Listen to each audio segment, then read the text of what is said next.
देखिए मैं कहना चाहती हूँ कि बाबा साहेब ने जो महिलाओं को अधिकार दिया है पढ़ने का, बोलने का, समाज में बराबरी रखने का, कि हम महिलाएं घर में रहना ही नहीं, समाज को चलाना और सरकार को चलाना भी जानती हैं। देखिए जो हमारा समाज है तो वो एक तरफ क्या हमें धर्म में बांध करके धर्म की ओर ले जाता है, तो वहाँ थोड़ी सी महिलाएं कमजोर हमें नजर आती हैं।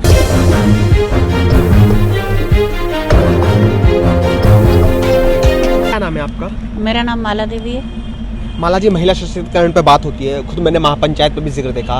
ओबीसी में जो ओबीसी का तबका है, जो अभी कहीं ना कहीं महिलाएं अभी भी पूजा और जो पुरानी जो रूढ़िवादी चीज थी उनमें कहीं ना कहीं डाइवर्ट होने का काम करती है। क्या संदेश देना चाहती हैं आप उन महिलाओं को?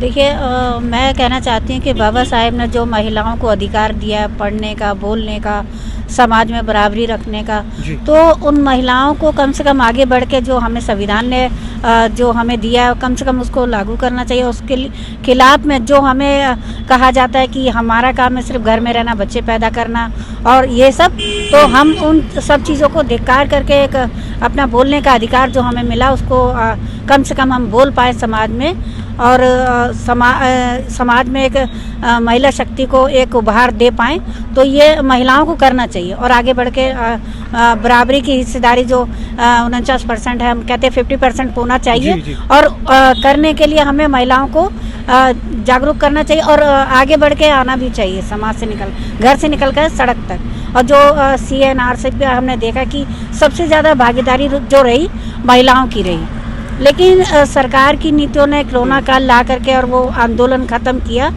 तो ये आंदोलन फिर से जागरूक तौर से फिर से चालू होगा और महिलाएं फिर से रोड पे निकल करके दिखाएंगी कि हम महिलाएं घर में रहना ही नहीं, समाज को चलाना और सरकार को चलाना भी जानती हैं। बाई फूल जिन्होंने शिक्षा नीतियों पे, युद्ध नीतियों पे कहीं ना कहीं पूरे देश में अपना नाम किया और परचम ले रहा है, लेकिन आजकल की जो महिला कहीं ना कहीं इन चीज़ों को अपने हिस्ट्री को भूलती हुई दिख रही है। क्या लग रहा है कि जिस तरह से ओबीसी आरक्षण की बात हो रही थी, ओबीसी जनगणना की बात हो रही थी, तमाम देश में जाति का जनगणना की बात हो रही थी, महिला जो शक्ति है वो अपने आप में अपनी अपनी छवि वो धूमिल होती हुई क्यों इस तरह की छवि पर बात नहीं कर रही?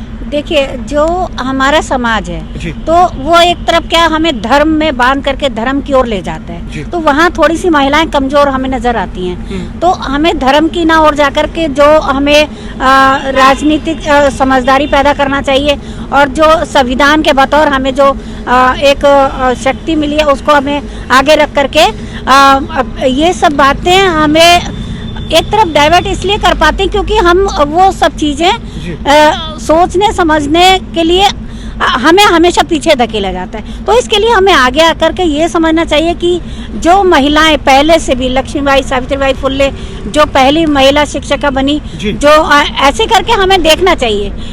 ये हमारा आज से नहीं, कई हजार साल पहले से जो महिलाओं ने किया है, तो हमें इसलिए पीछे धकेला जाता है क्योंकि हम उस चीज़ को आगे समझना नहीं चाहते हैं। क्योंकि घरेलू महिला है तो घर में रहे, तो ये हमें अपना इतिहास भी देखना पड़ेगा पलट के कि महिला आज ही नहीं हजारों साल पहले से भी अपना इतिहास बनाती आई है और फिर से हमें एक इतिहास बनाने के लिए हमें अग्रसर रहेंगे।